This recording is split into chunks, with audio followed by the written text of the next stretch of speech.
നമസ്കാരം.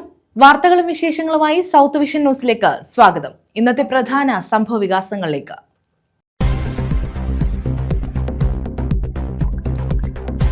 ഷാർജയിൽ ജീവനൊടുക്കിയ നിലയിൽ കണ്ടെത്തിയ തെക്കുംഭാഗം സ്വദേശി അതുല്യയുടെ മൃതദേഹം നാട്ടിലെത്തിക്കുന്നത് വൈകും.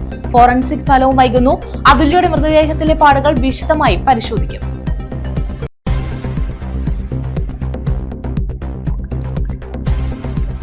വെള്ളക്കെട്ട് രൂക്ഷം. പ്രദേശവാസികൾ ദുരിതത്തിൽ. കായംകുളം നഗരസഭ 6-ാം വാർഡിലാണ് നിരവധി കുടുംബങ്ങൾ ദുരിതത്തിലായത്.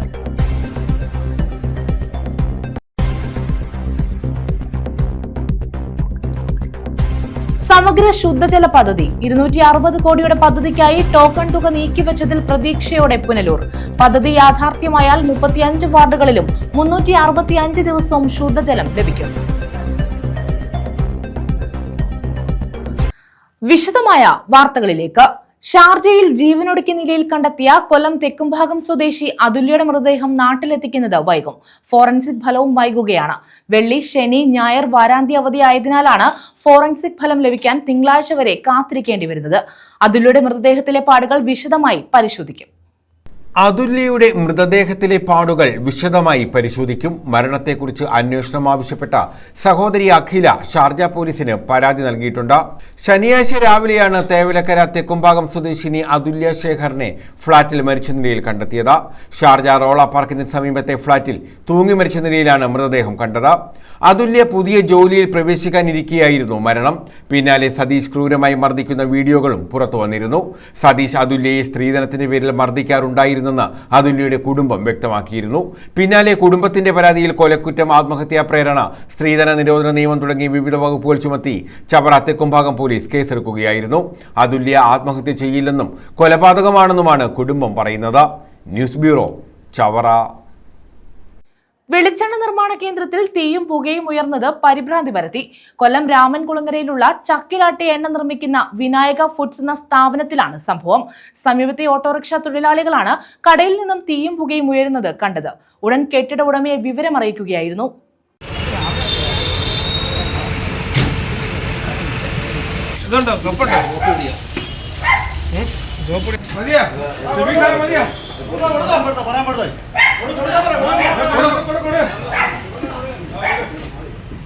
വെളിച്ചെണ്ണ നിർമ്മാണ കേന്ദ്രത്തിൽ തീയും പുകയും ഉയർന്നതാണ് പരിഭ്രാന്തി പരത്തിയത്.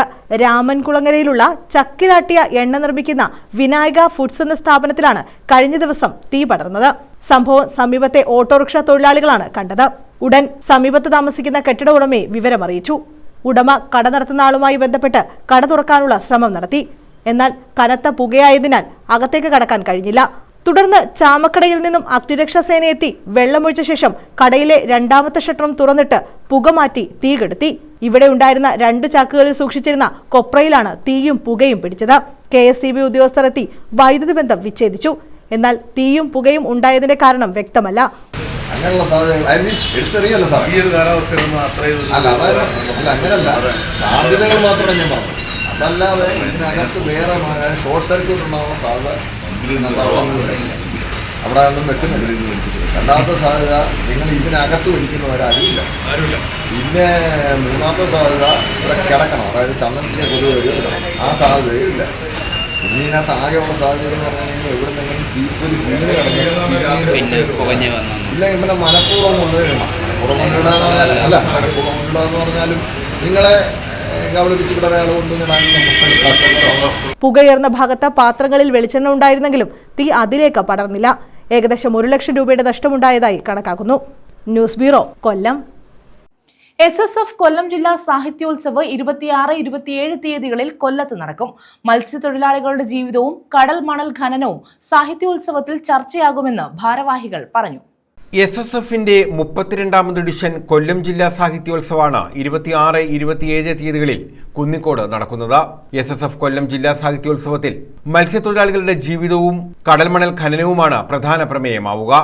മന്ത്രി KN ബാലഗോപാൽ സാഹിത്യോത്സവം ഉദ്ഘാടനം ചെയ്യുമെന്ന് ഭാരവാഹികൾ അറിയിച്ചു. 26-ാം തീയതിയാണ് പൊതുസമ്മേളനം നടത്തപ്പെടുന്നത്. പൊതുസമ്മേളനം ഉദ്ഘാടനം ചെയ്യുന്നത് UDFന്റെ കൺവീനറും അതോടൊപ്പം തന്നെ MPയുമായിട്ടുള്ള അടൂർ പ്രകാശ് സാറാണ്. മുഖ്യ അതിഥിയായിട്ട് പങ്കെടുക്കുന്നത് കൊടുക്കുന്ന സുരേഷ് എം പി, അതോടൊപ്പം തന്നെ തമിഴ്നാട് VCK എന്ന് പറയുന്ന തമിഴ്നാട്ടിലെ പാർട്ടിയുടെ MP ആയിട്ടുള്ള ഡോക്ടർ രവി, അതോടൊപ്പം തന്നെ KPCC എക്സിക്യൂട്ടീവ് അംഗം ജ്യോതികുമാർ ചാമക്കാല, വെൽഫെയർ പാർട്ടിയുടെ സംസ്ഥാന പ്രസിഡന്റ് റസാഖ് പാലിയെ, CSDS സംസ്ഥാന പ്രസിഡന്റ് MS സാജൻ, ദളിത് ഐക്യസമിതിയിലെ സംസ്ഥാന പ്രസിഡന്റ് KK ജിൻഷു. പരിസ്ഥിതി ആക്ടിവിസ്റ്റ് കെ സഹദേവൻ മുഖ്യാതിഥിയാകും. പരിസ്ഥിതി പ്രവർത്തകനും എഴുത്തുകാരനുമായ ദേവദാസ് ക്ലാപ്പന പ്രധാന പ്രഭാഷണം നടത്തും. SSF ജില്ലാ സെക്രട്ടറി അനസ് മൈലാപ്പൂർ, സെക്രട്ടറിമാരായ തൗഫീഖ, ഫൈസൽ മുയീനി, സുധീർ ഖാൻ കുളപ്പാടം എന്നിവരാണ് ഇക്കാര്യം അറിയിച്ചത്. ന്യൂസ് ബ്യൂറോ, കൊല്ലം. വെള്ളക്കെട്ട് രൂക്ഷമായതിനെ തുടർന്ന് പ്രദേശവാസികൾ ദുരിതത്തിൽ. കായംകുളം നഗരസഭ 6-ാം വാർഡിലാണ് സംഭവം. PIP സബ് കനാലിന്റെ ഇരുവശങ്ങളിലുമുള്ളവരാണ് വെള്ളക്കെട്ടിൽ ദുരിതം അനുഭവിക്കുന്നത്. വെള്ളം ഒഴുകിപ്പോകാൻ സൗകര്യമില്ലാത്തതാണ് ദുരവസ്ഥയ്ക്ക് കാരണം.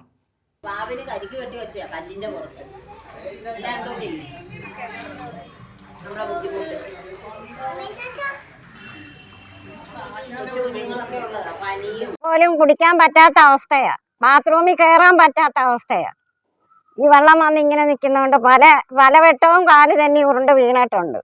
പിന്നെ പാമ്പുകളുടെ ബഹളം, അടുക്കളയിൽ ഒന്നും കയറാനുള്ള കയറി കാല് തന്നെ വീഴുക, അടുക്കളയിലൊക്കെ വെള്ളം നിൽക്കുക.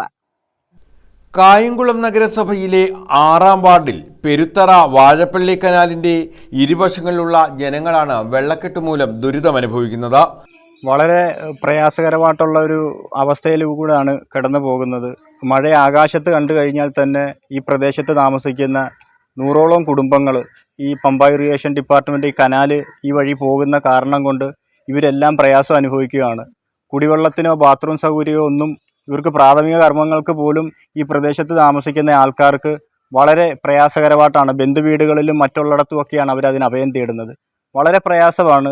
നമുക്ക് ഇവിടോട്ട് ഒന്ന് വരാനോ അല്ലേ ഇത് ഉദ്യോഗസ്ഥ തലത്തിലുള്ള ആൾക്കാരെ പല രൂപത്തിലും ഈ ഇറിഗേഷൻ ഡിപ്പാർട്ട്മെൻറ്റിൻ്റെ കനാലിൻ്റെ ഇവരുടെ ജീവിത സാഹചര്യം നമ്മൾ ചൂണ്ടിക്കാണിക്കുകയും പല രൂപത്തിൽ പരാതികൾ പോവുകയും മനുഷ്യാവകാശ സംഘടനകൾ ഉൾപ്പെടെയുള്ള സംഘടനകളെല്ലാം ചേർന്ന് പരാതി കൊടുക്കുകയും മറ്റു കാര്യങ്ങളെല്ലാം ചെയ്യുകയും ചെയ്തു. പക്ഷേ ഇതിനൊന്നും ഈ ഒരു പരിഹാരമായിട്ടില്ല. അപ്പം അതിന് വേണ്ട രൂപത്തിൽ ഉള്ള ഒരു പരിഹാരമാകണം. MLAയുടെ ശ്രദ്ധയിൽപ്പെടുത്തിയതനുസരിച്ച് MLA നിയമസഭയിൽ സബ്മിഷൻ അവതരിപ്പിച്ചു. പക്ഷേ എങ്കിലും ഇറിഗേഷൻ ഡിപ്പാർട്ട്മെൻറ്റിൻ്റെ ഈ കനാല് വളരെ നിയമക്കുരുക്കിൽ കിടക്കുകയാണ്. ഇപ്പോഴും കളക്ട്രേറ്റിൽ ഏതാണ്ട് ഒരു 2 ആഴ്ചയ്ക്ക് മുമ്പ് ഇതിൻ്റെ പരാതി നമ്മൾ കൊടുത്തിട്ടുണ്ട്. അതിന് ഇറിഗേഷൻ ഡിപ്പാർട്ട്മെൻറ്റിൽ നിന്ന് ആൾ വന്ന് നോക്കി. പക്ഷേ എല്ലാം കണ്ടുപോകുന്നതല്ലാതെ ഇവരുടെ ജീവിതത്തിന് ഒരു സന്തോഷകരമാകുന്ന രൂപത്തിലേക്ക് മാറ്റാൻ കഴിയുന്ന രീതിയിൽ നമുക്ക് ഈ കനാല് മാറ്റാനുള്ള ഒരു നിയമ നടപടി ഉണ്ടാകുന്നില്ല. 50ഓളം കുടുംബങ്ങൾ പ്രാഥമിക ആവശ്യങ്ങൾക്ക് പോലും ഏറെ ബുദ്ധിമുട്ടുകയാണ്. കുടിവെള്ളവും ലഭിക്കാത്ത സ്ഥിതിയുണ്ട്. കഴിഞ്ഞ 30-ലധികം വർഷമായി ഉപയോഗശൂന്യമായ കനാലിന്റെ ഇരുകരകളിലും താമസിക്കുന്നവരാണ് ദുരിതം പേറുന്നത്. ഞങ്ങളൊക്കെ വർഷങ്ങളായിട്ട് ഈ വെള്ളത്തിൽ കിടന്ന് ഇങ്ങനെ ദുരിതങ്ങൾ അനുഭവിക്കുന്നതാണ്. MLAയ്ക്കും കളക്ടറേറ്റും എല്ലാം പരാതി കൊടുത്തതാണ്. പക്ഷേ ഇതുവരെ അതിനൊരു പരിഹാരം ഇതുവരെ കണ്ടിട്ടില്ല. കുഞ്ഞു കുട്ടികൾ ഉൾപ്പെടെ ഇത്രയും കിടന്ന് ഈ വെള്ളത്തിലെ ബാത്റൂമിൽ പോകാനോ ഒന്നിനും ഒരു പിന്നെ എല്ലാം കൊണ്ട് കിടന്ന് ബുദ്ധിമുട്ടുമാണ് എല്ലാവരും. ഈ വെള്ളത്തിന് ഇത്രയും നാളായിട്ട് അങ്ങോട്ടൊന്നും ഒഴുക്കി പോകാൻ ഒരു പരിഹാരം ഇതുവരെ ആരും കണ്ടു തന്നിട്ടില്ല. ഈ കനാൽ ഇതൊരു ബുദ്ധിമുട്ടായിട്ടുള്ളതാണ്. ഈ കനാൽ ഇത് പൊളിച്ച് മാറ്റുന്നതിന് വേണ്ടി ഇതുപോലെ എല്ലാവരും കൂടെ പരാതി കൊടുത്തതാണ്. അതിന് തന്നിട്ടില്ല ഇതുവരെ. അത് പൊളിക്കാനുള്ള ഒരു അവസരം എല്ലാവരും കൂടെ ചെയ്ത് തരണം, അത് പരിഹാരം. അതുപോലെ തന്നെ ഈ വെള്ളത്തിലാണ് അവിടെ കാണുന്ന ഒരു ചേച്ചി ഉരുണ്ട് വീണ് കാലൊടിഞ്ഞിട്ട് ഇപ്പോൾ ട്രീറ്റ്മെൻറ്റിലിരിക്കുകയാണ്. ആ ചേച്ചിക്ക് ഇതുപോലെ പുറത്തോട്ട് ഇറങ്ങാൻ പറ്റാത്തൊരു സാഹചര്യത്തിലിരിക്കുകയാണ്.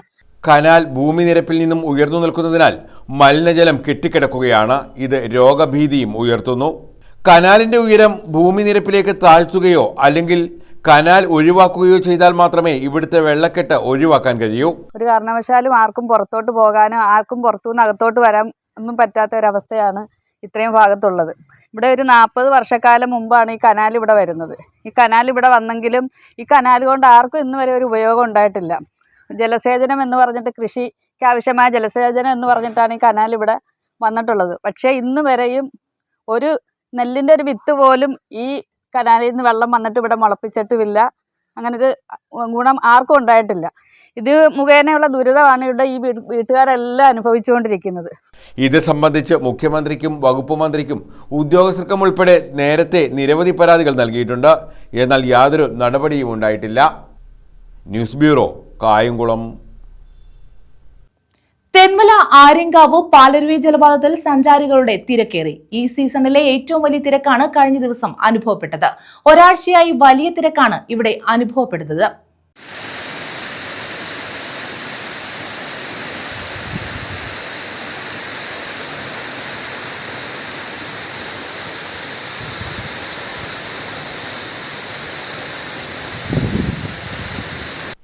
ആര്യങ്കാവ് പാലരുവി ജലപാതത്തിൽ ഒരാഴ്ചയായി വലിയ തിരക്കാണ് അനുഭവപ്പെടുന്നത്. 3350 സഞ്ചാരികളാണ് ആകെ എത്തിയത്. ശനിയാഴ്ച 2.40 ലക്ഷം രൂപയായിരുന്നു വരുമാനം. തമിഴ്നാട്ടുകാരായ വിനോദസഞ്ചാരികളാണ് കൂടുതലായി ഇവിടെ എത്തുന്നത്. ടിക്കറ്റ് കൗണ്ടറിന് പുറത്ത് പാർക്കിംഗ് ഏരിയയിൽ വാഹനങ്ങൾ നിറഞ്ഞതോടെ പ്രവേശന കവാടത്തിന്റെ വശങ്ങളിൽ വരെ വാഹനങ്ങളുടെ വരി നീണ്ടു. പാലരുവി അധികൃതരുടെ വാഹനത്തിലും വാടകയ്ക്കെടുത്ത ഒരു KSRTC ബസ്സിലുമാണ് സഞ്ചാരികളെ ജലപാതത്തിലെത്തിക്കുന്നത്. സ്വകാര്യ വാഹനങ്ങൾക്ക് ജലപാതത്തിൽ പോയി വരാൻ അനുവാദമില്ല. കിഴക്കൻ മേഖലയിൽ മഴ തുടരുന്നതിനാൽ വെള്ളച്ചാട്ടത്തിന് താഴെയുള്ള ഭാഗത്താണ് സഞ്ചാരികളെ കുളിക്കാൻ അനുവദിക്കുന്നത്. പുരുഷന്മാർക്കും സ്ത്രീകൾക്കും വെവ്വേറെ കുളിസ്ഥലങ്ങൾ ഉണ്ടെങ്കിലും പ്രദേശം നിറഞ്ഞു കവിഞ്ഞിരുന്നു. ജൂലൈയിൽ ഇതുവരെ 31.35 ലക്ഷം രൂപ വരുമാനം ലഭിച്ചു. ജൂൺ ആദ്യവാരമാണ് വെള്ളച്ചാട്ടം സഞ്ചാരികൾക്കായി തുറന്നത്. ജൂണിൽ 27.70 ലക്ഷം രൂപയായിരുന്നു വരുമാനം. ഇതേസമയം നീരൊഴുക്ക് ശക്തമായതിനാൽ കഴിഞ്ഞ ദിവസം കുറ്റാലം, ഐന്തരുവി ഉൾപ്പെടെയുള്ള തെങ്കാശിയിലെ വെള്ളച്ചാട്ടങ്ങളിൽ സഞ്ചാരികൾക്ക് താൽക്കാലിക നിരോധനം ഏർപ്പെടുത്തി. ഒഴുക്ക് കുറഞ്ഞാൽ ഞായറാഴ്ച മുതൽ സഞ്ചാരികളെ പ്രവേശിപ്പിക്കും. അച്ചൻകോവിൽ, കുമ്പാവുരുട്ടിയിലും ശനിയാഴ്ച സഞ്ചാരികൾക്ക് നിരോധനമുണ്ടായിരുന്നു. അതേസമയം മണലാറിൽ സഞ്ചാരികളെ പ്രവേശിപ്പിച്ചു. News bureau, Thenmala. അടിസ്ഥാന സൗകര്യമില്ലാതെ കിയോസ്കിൽ എക്സൈസ് ചെക്ക് പോസ്റ്റ് ഒരുക്കി. ജീവനക്കാർ വീർപ്പുമുട്ടുന്നു. ശാസ്ത്രീയമായ പരിശോധനാ സാമഗ്രികൾ ഇല്ലാത്തത് കാരണം പരിശോധനയും നാമമാത്രമാകുന്നു. സംസ്ഥാനത്തെ പ്രധാന അതിർത്തി ചെക്ക് പോസ്റ്റുകളിലൊന്നായ ആര്യങ്കാവ് ചെക്ക് പോസ്റ്റിന്റെ പ്രവർത്തനമാണ് താളം തെറ്റുന്നത്. ഏറ്റവും കൂടുതൽ ലഹരി വസ്തുക്കൾ കടത്തുന്ന മേഖല കൂടിയാണ് ആര്യങ്കാവ് ചെക്ക് പോസ്റ്റ്. പാതയോരത്ത് ടിൻഷീറ്റ് കൊണ്ട് നിർമ്മിച്ച കിയോസ്ക് സ്ഥാപിച്ച് അതിലേക്കാണ് ചെക്ക് പോസ്റ്റ് മാറ്റിയത്. വാഹനങ്ങളുടെ പരിശോധനയും പാർക്കിംഗ് ഉൾപ്പെടെയുള്ള സൗകര്യവും ചൂണ്ടിക്കാട്ടിയായിരുന്നു ഈ മാറ്റം. 2 മുറികളിലായുള്ള കിയോസ്കിൽ ഒരെണ്ണം CI ആണ് ഉപയോഗിക്കുന്നത്. ശേഷിക്കുന്ന ഒരു മുറിയിലാണ് ഡ്യൂട്ടിയിലുള്ള മറ്റ് ജീവനക്കാരിരിക്കുന്നതും ഫയലുകളും തൊണ്ടിമുതലുകളും സൂക്ഷിക്കുന്നതും. 4 ടേണിലായി 20ഓളം ജീവനക്കാരാണ് ഇവിടെയുള്ളത്. കിയോസ്കിൽ ഇരുന്നുള്ള പരിശോധന ദുരിതമായതോടെ മുന്നിലായി പ്ലാസ്റ്റിക് ടാർപോളിൻ കൊണ്ട് മറച്ച് താൽക്കാലിക ഷെഡുണ്ടാക്കി അതിലേക്ക് മാറി. മേൽക്കൂരയും വശവും മറച്ചിരിക്കുന്ന ടാർപോളിൻ കീറി നശിച്ചതിനാൽ മഴ സമയത്ത് ഇത് ഉപയോഗിക്കാൻ പറ്റാത്ത നിലയിലാണ്. കിയോസ്കിലാകട്ടെ ശുചിമുറിയടക്കമുണ്ടെങ്കിലും വെള്ളം ഇനിയും എത്തിയിട്ടില്ല. അടുത്ത വീടുകളിൽ നിന്ന് വെള്ളം കൊണ്ടുവന്നാണ് പ്രാഥമിക കൃത്യങ്ങൾ ജീവനക്കാർ നിർവഹിക്കുന്നത്. News bureau, Aryankavu. സമഗ്ര ശുദ്ധജല പദ്ധതിക്കായി പുതുതായി 260 കോടിയുടെ പദ്ധതിക്കായി ടോക്കൺ തുക നീക്കിവച്ചതിൽ പ്രതീക്ഷയോടെ പുനലൂർ. 4.5 പതിറ്റാണ്ട് പഴക്കമുള്ള ശുദ്ധജല പദ്ധതിയാണ് നിലവിൽ പുനലൂർ ആശ്രയിക്കുന്നത്. പദ്ധതി യാഥാർത്ഥ്യമായാൽ 35 വാർഡുകളിലും 365 ദിവസവും ശുദ്ധജലം ലഭിക്കുമെന്ന പ്രതീക്ഷയിലാണ് ജനം. ജില്ലയിലെ ശുദ്ധജല പദ്ധതിക്ക് ആവശ്യമായ ശുദ്ധജലം നൽകുന്ന കല്ലടയാർ കടന്നുപോകുന്നത് പുനലൂരിലൂടെയാണ്. ഓരോ ബജറ്റിലും തുക അനുവദിച്ചാലും തുടർ നടപടികൾ ഉറപ്പാക്കാൻ ജനപ്രതിനിധികളും നഗരസഭയും ശ്രദ്ധിച്ചിട്ടില്ലെന്നാണ് ആക്ഷേപം. പദ്ധതി നടപ്പാക്കുന്നതിനുള്ള ഭൂമിശാസ്ത്രപരമായ അനുകൂല ഘടകങ്ങളുള്ള പ്രദേശമാണ് പുനലൂർ. വർഷങ്ങളുടെ പഴക്കമുള്ള ശുദ്ധജല പദ്ധതിയുടെ ടാങ്കും ശുദ്ധീകരണശാലയും സ്ഥിതി ചെയ്യുന്നത് പുനലൂർ പട്ടണത്തിലാണ്. 5 വർഷം പുനലൂർ മന്ത്രിമണ്ഡലമായിരുന്നു.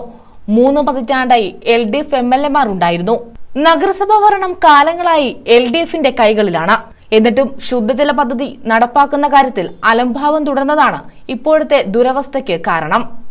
ശുദ്ധജല പദ്ധതി നടപ്പാക്കിയാൽ 35 വാർഡുകളിലും 365 ദിവസവും ശുദ്ധജലം ലഭിക്കുമെന്ന പ്രതീക്ഷയിലാണ് ജനം. News bureau, Punalur. ദേശീയപാതയും മലയോര ഹൈവേയും സംഗമിക്കുന്ന പുനലൂർ KSRTC ജംഗ്ഷനിൽ ഡ്രൈവർമാരുടെ ആശയക്കുഴപ്പത്തിന് അറുതിയാകുന്നില്ല. പതിവായി അപകടം നടക്കുന്ന ഇവിടെ ട്രാഫിക് ഐലൻഡ് നിർമ്മിച്ച് ഗതാഗതം സുഗമമാക്കുമെന്ന പ്രഖ്യാപനത്തിന് 3 വയസ്സ് പിന്നിടുന്നു. ആഴ്ചകൾക്ക് മുമ്പ് KSRTC ഡിപ്പോ കവാടത്തിൽ തുടർച്ചയായി ഉണ്ടായ അപകടങ്ങളുടെ പശ്ചാത്തലത്തിൽ യോഗം ചേർന്ന് തീരുമാനങ്ങൾ കൈക്കൊണ്ടെങ്കിലും അതും കാര്യക്ഷമമായി നടപ്പാകുന്നില്ല. നഗരത്തിൽ ഏറ്റവും അധികം അപകടങ്ങൾ ഉണ്ടാകുന്ന കവലകളിലൊന്നാണ് KSRTC ജംഗ്ഷൻ. കാൽനട യാത്രക്കാരാണ് അപകടത്തിൽപ്പെടുന്നതിൽ ഏറെയും. ഇവിടെ യാത്രക്കാർക്ക് സുരക്ഷയൊരുക്കാൻ നടപടികൾ എടുക്കണമെന്ന മിക്കപ്പോഴും ശുപാർശകൾ ഉണ്ടാകുന്നുണ്ടെങ്കിലും ഫലം കാണുന്നില്ല. ഡിപ്പോ കവാടത്തിൽ വ്യത്യസ്ത ദിവസങ്ങളിൽ 2 കാൽനടയാത്രികർ ബസ്സിനടിയിൽപ്പെട്ട സംഭവത്തിന്റെ പശ്ചാത്തലത്തിൽ കഴിഞ്ഞ മാസം മോട്ടോർ വാഹന വകുപ്പിന്റെ നേതൃത്വത്തിൽ സ്ഥലപരിശോധന നടത്തി റിപ്പോർട്ട് സമർപ്പിച്ചിരുന്നു. ജംഗ്ഷനിൽ ഉയരവിളക്ക് സ്ഥാപിച്ചിട്ടുള്ള താൽക്കാലിക ട്രാഫിക് ഐലൻഡ് ശാസ്ത്രീയമായി പരിഷ്കരിച്ച് റൗണ്ട് അബൌട്ട് മാതൃകയിലാക്കണമെന്ന എൻഫോഴ്സ്മെന്റ് വിഭാഗം ആർടിഒയുടെ നേതൃത്വത്തിലുള്ള സംഘം ശുപാർശ ചെയ്തു. എന്നാൽ നടപടി ഉണ്ടായില്ല. കാൽനടയാത്രികരുടെ സുരക്ഷയ്ക്കായി ഇവിടെ സ്കൈവേ നിർമ്മിക്കാൻ 2019 നഗരസഭാ ബജറ്റിൽ പദ്ധതി പ്രഖ്യാപിച്ചിരുന്നു. സ്വകാര്യ സംരംഭകരുമായി ചേർന്നുള്ള പദ്ധതി പ്രാഥമിക ചർച്ചയോടെ തന്നെ മുടങ്ങി. 2021 സെപ്റ്റംബറിൽ PS സുബാൽ MLAയുടെ നേതൃത്വത്തിൽ ചേർന്ന യോഗത്തിൽ ശാസ്ത്രീയമായി ട്രാഫിക് ഐലൻഡ് നിർമ്മിക്കാൻ തീരുമാനിച്ചു. ഇതിനായി വൈദ്യുതി തൂണുകൾ KSRTC ഡിപ്പോയ്ക്ക് സമീപത്തേക്ക് മാറ്റി സ്ഥാപിച്ചു. എന്നാൽ അതോടെ ആ നടപടികളും അവസാനിച്ചു. 2022 ജൂലൈയിൽ കളക്ടർ നിയോഗിച്ച പ്രത്യേക സമിതി ഗതാഗത പ്രശ്നങ്ങൾ സംബന്ധിച്ച് പഠനം നടത്താൻ തീരുമാനിച്ചു. ഇതിന്റെ ഭാഗമായി ദേശീയ ഗതാഗത ആസൂത്രണ ഗവേഷണ കേന്ദ്രം അധികൃതർ ഉൾപ്പെടെ സ്ഥലം പരിശോധിച്ചു. എന്നാൽ തുടർ നടപടികൾ ഉണ്ടായില്ല. ഇതിനുശേഷം 3 കൊല്ലം പിന്നിടുമ്പോഴാണ് കഴിഞ്ഞ മാസം മോട്ടോർ വാഹന വകുപ്പ് സ്ഥലത്ത് പരിശോധന നടത്തി റിപ്പോർട്ട് സമർപ്പിച്ചിട്ടുള്ളത്. News bureau, Punalur. കോൺഗ്രസ് നേതാവായിരുന്ന CV പത്മരാജൻ അനുസ്മരണം അഞ്ചലിൽ നടത്തി. ബ്ലോക്ക് കോൺഗ്രസ് കമ്മിറ്റിയുടെ നേതൃത്വത്തിലാണ് അനുസ്മരണം സംഘടിപ്പിച്ചത്. അഞ്ചൽ ബ്ലോക്ക് കോൺഗ്രസ് കമ്മിറ്റിയുടെ നേതൃത്വത്തിലാണ് കോൺഗ്രസ് നേതാവായിരുന്ന CV പത്മരാജൻ അനുസ്മരണം സംഘടിപ്പിച്ചത്. KPCC general secretary MM Naseer അനുസ്മരണ യോഗം ഉദ്ഘാടനം ചെയ്തു. നേതൃത്വത്തിൽ ഇന്ന് ബഹുമാന്യനായ ആദരണീയനായ നമ്മളിൽ നിന്ന് വിടവാങ്ങിയ പത്മരാജ സാറിനെ അനുസ്മരിച്ചുകൊണ്ടാണ് ഇന്നത്തെ ഈ കോൺഗ്രസിൻ്റെ ഈ യോഗം സംഘടനാപരമായിട്ടുള്ളൊരു അനുസ്മരണമാണ്. മന്ത്രി എന്ന നിലയിലും MLA എന്ന നിലയിലും ജില്ലയിലെ കോൺഗ്രസ് പ്രസ്ഥാനത്തെ കെട്ടിപ്പടുക്കുന്ന ഒരു നേതാവ് എന്ന നിലയിലും അദ്ദേഹം വഹിച്ച പങ്ക് കോൺഗ്രസ് പ്രവർത്തകർക്ക്, കേരളത്തിലെ കോൺഗ്രസ് പ്രവർത്തകർക്ക് ഒരിക്കലും വിസ്മരിക്കാൻ കഴിയും. കേരളത്തിലെ കോൺഗ്രസ് പ്രസ്ഥാനത്തിന് ഏറ്റവും ശക്തമായ ഒരു ആസ്ഥാനം സ്വന്തമാക്കുന്നതിന് നേതൃത്വം കൊടുത്തൊരു വ്യക്തിയാണ് അദ്ദേഹം. വൈദ്യുതി മന്ത്രിയായിരിക്കെ കേരളത്തിലെ ആയിരക്കണക്കിന് ഗ്രാമങ്ങളെ വൈദ്യുതീകരിക്കുന്നതിന് നേതൃത്വം കൊടുത്തൊരു ഏറ്റവും മിടുക്കനായ വൈദ്യുതി മന്ത്രിയായി അദ്ദേഹം മുഖ്യമന്ത്രിയുടെ ചുമതല വഹിച്ചിരുന്നു. K. കരുണാകരൻ എന്ന ഏറ്റവും ശക്തനായ ദേശീയ നേതാവ്, ഇന്ത്യയുടെ പ്രധാനമന്ത്രിയെ പോലും തീരുമാനിച്ച K. കരുണാകരന്റെ വിശ്വസ്തനായ ഒരു അനുയായി കൂടിയായിരുന്നു അദ്ദേഹം. Anchal Congress block committee president Thoythala Mohanan അധ്യക്ഷത വഹിച്ചു. KPCC secretary Simon Alex, Eroor Subhash, PV Venugopal, മണ്ഡലം പ്രസിഡന്റുമാർ, ബ്ലോക്ക് ഭാരവാഹികൾ തുടങ്ങിയവർ പങ്കെടുത്തു. News bureau, Anchal. പ്രധാന വാർത്തകൾ വീണ്ടും.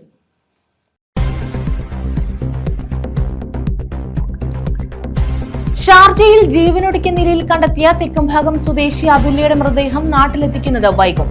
ഫോറൻസിക് ഫലവും വൈകുന്നു. അതുല്യയുടെ മൃതദേഹത്തിലെ പാടുകൾ വിശദമായി പരിശോധിക്കും.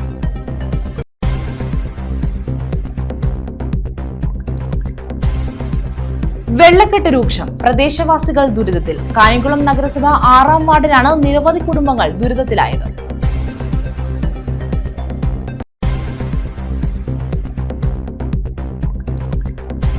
സമഗ്ര ശുദ്ധജല പദ്ധതി 260 കോടിയുടെ പദ്ധതിക്കായി ടോക്കൺ തുക നീക്കിവെച്ചതിൽ പ്രതീക്ഷയോടെ പുനലൂർ. പദ്ധതി യാഥാർത്ഥ്യമായാൽ 35 വാർഡുകളിലും 365 ദിവസവും ശുദ്ധജലം ലഭിക്കും.